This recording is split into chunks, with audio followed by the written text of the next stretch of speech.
امام اسے کہتے ہیں جو اپنے سے پہلوں کی تائید کرے، جو اپنے سے پہلے امام کی تائید کرے۔ امام حسن مجتبیٰ فضائل و مناقب و تاریخ کے کردار میں پیش کرنا چاہ رہا ہوں، اگر آگے بڑھوں گا تو ساتھ چلتے رہیں گے۔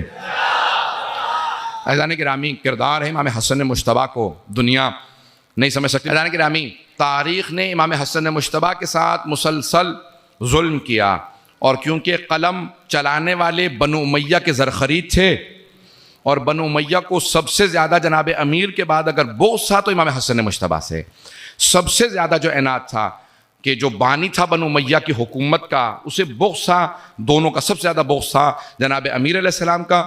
شیخ تصغیب نے اپنی کتاب میں لکھا ہے کہ امیر المؤمنین کا سب سے زیادہ بغض رکھنے والا شام والا تھا۔ یزید کا بھی باپ تھا، تو اب آپ سوچ سکتے ہیں اس جملے کی باریکی کو بزرگ تو سمجھ گئے۔ جوانوں کے لیے وضاحت میں زیادہ نہیں کرنا چاہتا، تو اب جو بغض رکھتا ہو اتنا زیادہ جناب امیر علیہ السلام کا، پھر امام حسن مجتبیٰ کا بھی اس کو اتنا ہی بغض تھا۔ میں کل انشاءاللہ کچھ مخصوص فضائل پیش کروں گا جو ذہن میں مطالب آ رہے ہیں، آج مکمل نہیں کر سکوں گا، تو میں ایک پہلو کو پیش کرنا چاہتا ہوں امام کی زندگی سے، جس کو سمجھتا ہوں کہ بہت ضروری ہے، کہ سورہ کوثر کے عنوان سے بھی اور پھر اولی الامر کے لحاظ سے، کہ ہم ائمہ علیہ السلام کو اولی الامر مانتے ہیں۔ حکومت اولی الامر نہیں ہوتی، حاکم اولی الامر نہیں ہوتا۔ نہیں پہنچا سکا اس مطلب کو، نہیں واضح کر سکا۔ اولی الامر کیسے ہے، کون ہے اولی الامر، اس کو پیش کر رہا ہوں، سب کی توجہ ہو میرے ساتھ۔ ایک آدمی نے راستہ روکا امام حسن مجتبیٰ علیہ السلام کا، اور کہا 10 ایسی چیزیں گنوائیں جو ایک سے زیادہ سخت دوسری ہو۔ واقعہ سب کے ذہنوں میں ہے، ہماری بے انتہا کتابوں میں موجود ہے، 14 ستارے میں بھی ہے، اردو کی، فارسی، عربی کی تمام کتابوں میں واقعہ موجود ہے۔ مجھے ایک نتیجہ دینا ہے جس کی خاطر میں واقعے کو پیش کر رہا ہوں۔ اگر آرام سے واقعے کو پیش کروں، سن لیجئے۔ امام سے پوچھا کہ مولا 10 ایسی چیزیں، اب یہ ماننے والا نہیں تھا، میں مولا کہہ رہا ہوں اپنے احترام میں، یہ منافق تھا، سمجھ رہا تھا امام سفر میں جا رہے ہیں، میں اگر راستہ روک لوں گا تاخیر ہو جائے گی، امام سفر میں نہیں جا پائیں گے۔ ہم ایسے کو امام ہی نہیں مانتے جو سوالوں سے لاجواب ہو جائے، جو سوال کرنے والے کو لاجواب کر دے اسے حجت خدا کہا جاتا۔ تب اس نے سوال کیا کہ 10 ایسی چیزیں جو ایک سے زیادہ سخت دوسری ہو۔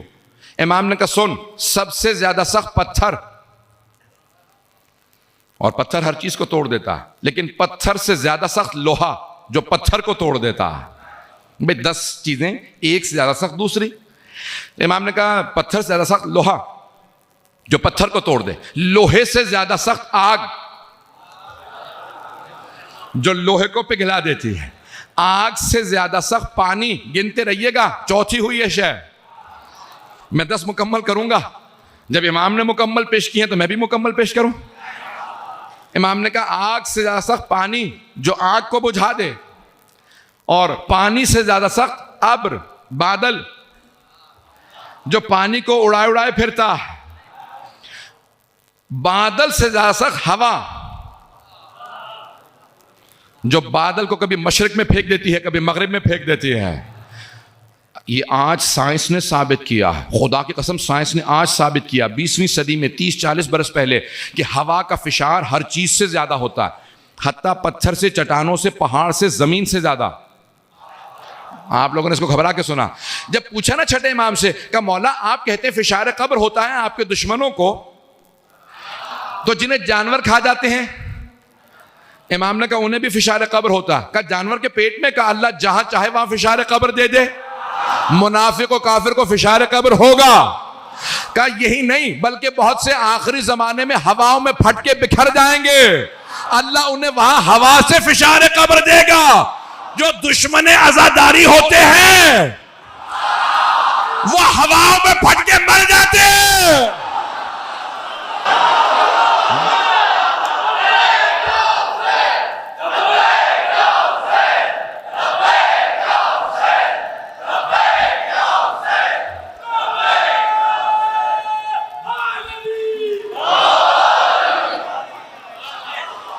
پہنچ تو گئے ہوں گے افراد۔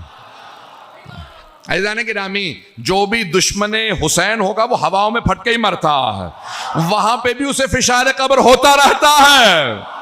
تو اب جناب امام صادق نے فرمایا کہ ہوا کا فشار اس سے زیادہ ہوتا ہے، تو امام حسن مجتبیٰ نے کہا کہ بادل سے زیادہ سخت ہوا، کہ جو بادل کو کبھی مشرق میں پھینک دے کبھی مغرب میں پھینک دے آگے بڑھوں چلتے رہیں گے؟ کہ ہوا سے زیادہ سخت ہوا کا فرشتہ جو ہوا کو چلاتا ہے، کہ ہوا کے فرشتے سے زیادہ سخت ملک الموت جو ہوا کے فرشتے کی بھی روح کو قبض کر لے گا، کہ ملک الموت سے زیادہ سخت موت جو ملک الموت کو بھی آ لے گی، موت سے زیادہ سخت امر الہی جو موت کو ٹال دیتا ہے۔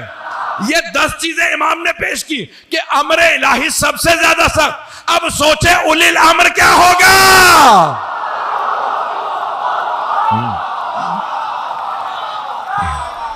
یہ امام حسن مجتبی علیہ السلام ہے جو اولی الامر ہیں، جو سمجھا رہے ہیں امام کا اس کائنات میں کوئی بدل نہیں ہوتا، امام کا کوئی مساوی نہیں ہوتا۔ جو حجت خدا ہو وہ اللہ کی طرف سے پوری دنیا کے اوپر اسوہ بھی ہوتا ہے، حجت بھی ہوتا ہے۔